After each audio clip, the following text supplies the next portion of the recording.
You know, I always when I tell people about white privilege, when I found out what white privilege was, right?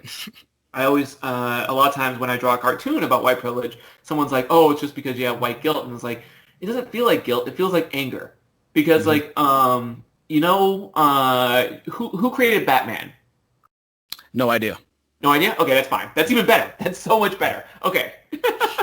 When I was younger, I found out that Bob Kane created Batman.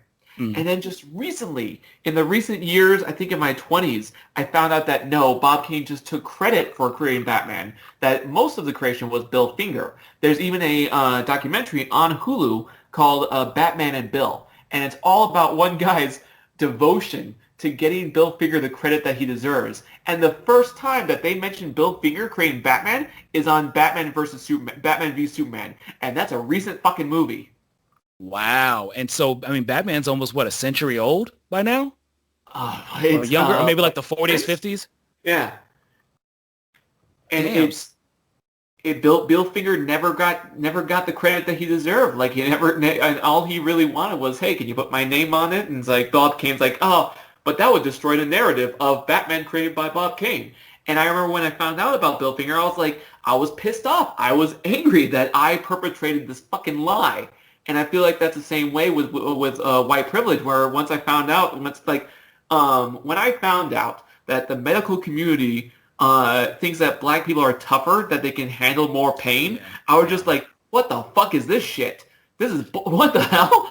Yeah. And why would I know that? Because I barely want to talk about I don't want to talk to anyone about the doctor because I hate the doctor's office. I hate going to the Right. hospital. So why would I know that? I mean, It's a yeah. privilege.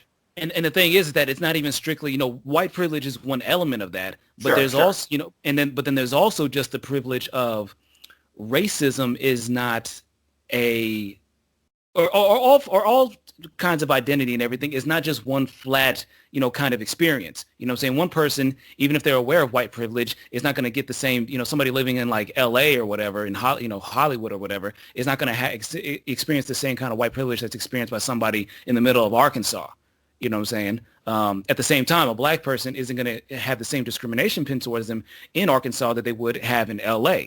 You know what I'm saying? It's going to be, different. And so the stuff like, because it was also a learning lesson for me at a certain point to discover that like, oh, in the medical field that they've done experiments and stuff like this, and that they've like the Tuskegee experiment and or just experiments on prisoners and mentally ill people. You know what I'm saying? Or just the things around like, oh, LGBT people, that's a mental disorder and everything. Women are just the fairer sex. You know what I'm saying? All of these different, saying things that are just kind of accepted as a matter of fact because we don't hear any contrary opinions. And then once you hear a contrary opinion, you're like, like you said, I feel like shit for perpetuating and kind of going along with this shit and defending it wholeheartedly. Come to realize, by no fault of my own, I was supporting some bullshit. You Yeah, know? it's not guilt. It doesn't feel like guilt. It just feels like anger because I didn't do anything. I didn't Hmm. do anything to create it, but I didn't do anything to stop it. Yeah. So now I'm just angry and I'm like, okay, well now that I'm involved, let's do this. Right. I often, even though I can't mention the list. I don't remember the list, but I do often think about the eight that can't wait that BLM started. You remember that Mm-mm-mm. one? And I think I know like eight demands and whatnot, which yeah, I think they got from Hong Kong struggle, which I think it was like 10, was it 10 demands or something? But I think it was inspired from partly from Hong Kong, what they were doing. Because they had like cool. a thing like, oh, eight, some demands and no less. But go on. And I remember reading them, and I can't tell you them. I can. Whenever you have a list, I'm like, fuck. Hey, bro, I'll, yeah. I was just gonna say I will support the list. I like the list. I remember reading it and be like, yeah, that sounds good. But then when you're like, oh, can you repeat it, dude? And that's all good because I don't fucking know the list. I don't think I've ever Oh, I may have seen it and shared it, but I was like, sure.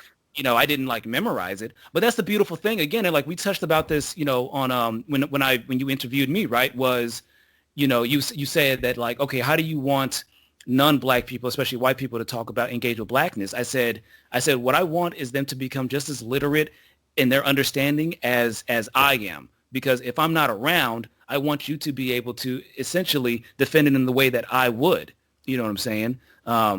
it's kind of frustrating because there are some people who are, considered leftist or progressive or woke, whom have they're the gatekeepers of the left, essentially, because they put up very strict parameters on who can talk about what on, oh, this is your identity, so you're not allowed to speak on this and everything. And it's like, don't you realize this is actually hurting the movement?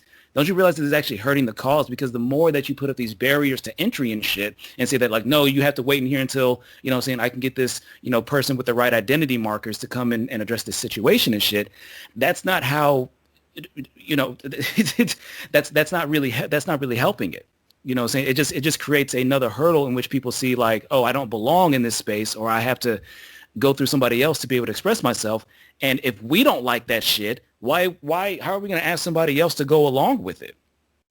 So it's like, there's certain things that I like in the way that the discussions is being made. And there's a lot of shit that I don't like. Like there was a viral video of some BLM protesters of different backgrounds. They were harassing people that were eating dinner on the street, lunch in the street. And they were talking to a woman and they were all in her face and they were like, I was just at a BLM protest. I support BLM. It's like, this is bad marketing. And you're also souring the taste of somebody whom is less initiated to this stuff. Like, imagine if that was the first time, imagine if this is the first time that somebody is caring about socio-political issues, right? And then this is one of the first things that they see. It's like, it would make me, even if you were to be like, okay, I can support some of the shit they're saying, but I don't want to be around them. You know what I'm saying? You want people to gravitate towards you and be like, oh, give me your input, give me your insights and whatnot. And it's like just some of the behavior and shit. I feel like it's hurting. It's hurting for the sake of giving some people a chance to, express their very short-sighted and misguided points of view. I remember on Twitter, because someone knows how liberal I am and how much I support BLM, and someone on Twitter sent me that video of the person being harassed at the restaurant, and they're like, well, what do you have to say to this? And I'm like, those the people that are harassing the restaurant goers, they're fucking idiots. I fucking hate them. But I understand that. Like if someone tried to harass me at the meal, even if I don't, okay, if someone had a T-shirt of a movie. And they were harassing me at my restaurant, and while I'm eating, I'm like, now I'm not going to see that movie because fuck that movie, fuck that fan, fuck everything about them. And I understand that. And I told the person that, yeah, I get that. That sucks. That's bullshit. I hate everyone around that. However, every group has their dummies, so I also understand that there's going to be dummies. We just have to do our part to try to educate the dummies and to be like, say, don't harass people while they're eating. You're hurting the cause. That's a religious ceremony. They pay for that food. They want that food. Don't get in their way of their food.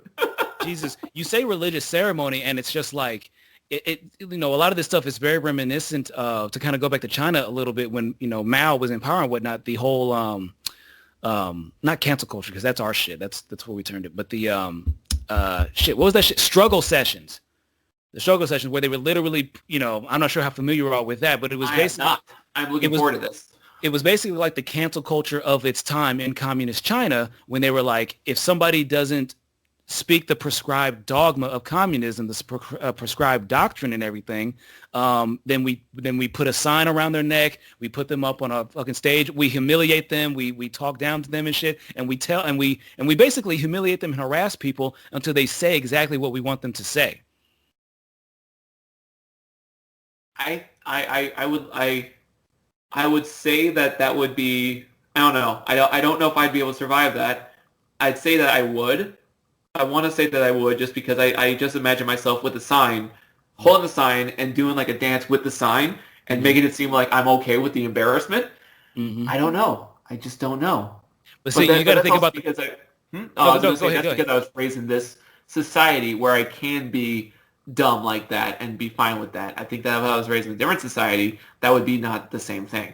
Right, because, in that time, you're being confronted with, you had the two major factions were like the nationalists and whatnot, right?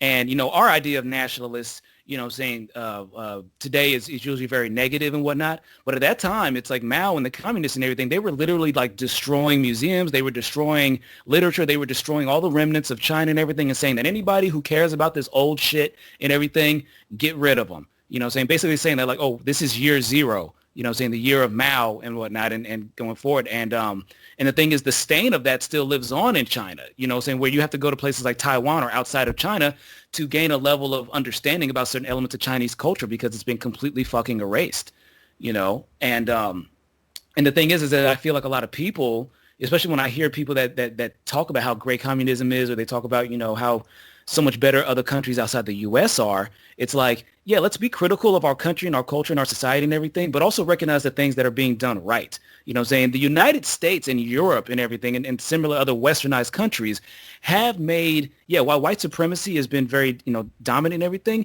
there's also always been, you know, saying a strong faction of people, including white people, that fought against slavery, who fought against segregation, who fought against Jim Crow, who fought for more, you know, integrating all peoples and everything, even when it wasn't directly benefiting them.